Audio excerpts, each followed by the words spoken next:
Hello everyone, in today's video, I'm going to show you how to get Fireball Wave in Geometry Dash.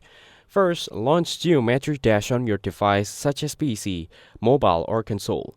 Then go to the level editor or play mode depending on your goal. Now select create new level or edit existing level. Then make sure you are in edit mode to access game objects and triggers. In the editor toolbar, click on the game mode icon or wave icon.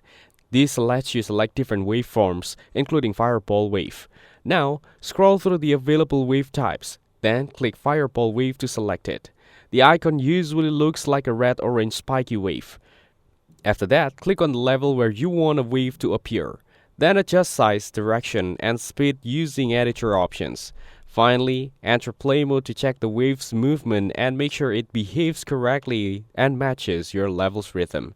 That's it. Thanks for watching. Don't forget to like and subscribe for more videos.